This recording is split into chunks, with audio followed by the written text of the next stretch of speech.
About 10 years ago, when I sat with Candace Watkins in this little building about 50 yards from here by the water tower, and we talked about a film for the tour buses and perhaps a visitor center to the history of Covington.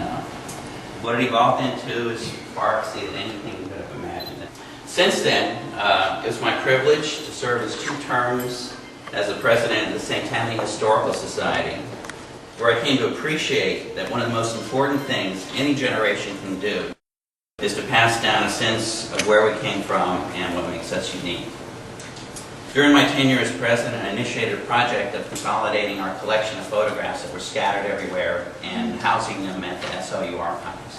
And I'm really glad I did that because that kind of became the basis of this exhibit. And I'd like to thank some of the people who helped along the way, the St. Tammany Historical Society for sure, for the use of their collection. And to Robin Perkins, the current president, she knew exactly where to dig in the archives to find those beautiful handwritten French land transfers from Jacques Drew to John Morton Collins. And thanks to Melise Priet for letting us dig through her files as well. Sam Hyde didn't make it today, but he was terrific. He helped with the collection at SLU. He gave me a wonderful interview, which is in the kiosks, and he also vetted the historical accuracy of the film for me. So before I record the narrator, tell me if I got the dates right and all that stuff. Judge Ellis, whose book served as my guide, and who also shared his knowledge of history, and he's in the kiosks as well. Thanks to former Mayor Keith Villery, who shared his collection of images from his administration and also gave us a great interview on the kind of the resurrection of downtown and his insights.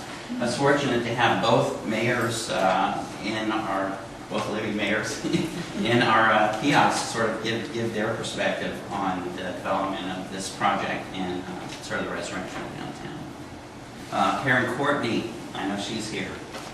Thank you so much for opening your archives to me and your family.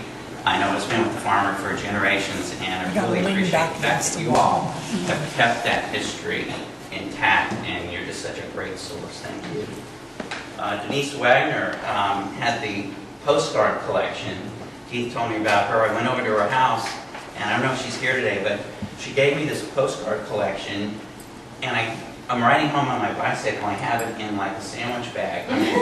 She did not ask for a signature or receipt, anything, and I got this like priceless postcard. So when I scanned them, I brought her back the disc, gave her the scans, and I asked her about this. She says, "I know where to find it." So that's a small town for you. I love that. The Smith family, you guys were unbelievable. I went over there. They were going to give me the run of the collection in the room. And I started saying, well, you know, I'm getting a lot of the same photographs over and over, but I'm looking for the first generation, the crispest, the most close to the original negative photos. And then he says, well, okay, Jack did, and he opened up the safe. And in the safe, they got the real stuff. So I went in there and I got some of the most stunning images in the whole collection are from you guys, the sharpest. And you can see them in there. They just blew up beautifully in film. And also, they loaned us the artifacts that we have here. Thank you so much. I wish you were my real cousins. Thanks to Art and Gail LeMaine. They're here. They opened up their collection. Art had this fabulous collection. Melise told me about it. And so I went over there, and Gail said, well, I'm just going to, you just take whatever you want. We arrived at the deal. And so they just opened their whole collection. We thank them so much. And then there was Ron Barthet, he's here, gave us the school board collection. Thank you, Ron. At the Covington Library, also opened those up. We got some really good images from them, too. What struck me about everybody I went to see for photographs was their passion about the history of Covington and their eagerness to share. And that just came through, and that's sort of what I tried to translate into the exhibit, was their love for the town and their passion for our history. Thanks to the Blossman family, whose generous endowment made this whole thing possible. Thanks to Lee Alexis and Trey Blackhall, who championed the project, early on. And thanks to Jan Robert and to Pat Clanton, who you were always in my corner from the get-go. Thank you. Thanks to Randy Altman for his patience in working with my designs on this museum space. Thanks, Randy, for putting up with me. The team who put this together were all from Louisiana. I'm real proud of that. I did production Terry Sherrier is here. Where's Terry? Thank you. Terry did the printing, he did the technical end. He and I have done exhibits for years together. But we can do this stuff here in Louisiana. Just, you know, the legislators need to take note of that. I personally worked on the project for about 1.5 years. It's been a labor of love for me. It came out to about $5 an hour. But it's okay. I'm kidding. But, you know, really, like the soundtrack, there's 11 pieces of music in 10 minutes. It took me 6 days to cut the music. It took me 5 14-hour days to cut the dialogue. I directed the narrator for about 4.5 hours to get our 8 minutes, 108 takes. So when you see this, it seems smooth, but that's my job as an editor, to make it seem invisible, seem smooth. The film serves as kind of an introduction. The way the exhibit works, you come see the film. I had to edit the script of the film down from 40-something pages to 4 to get it to play in under 10 minutes. So I couldn't go into a lot of detail in the film. So you come see the film, it's an overview, and then in the panels I was able to expand with a lot more detail, and it sort of follows the same story as the film, but in greater detail.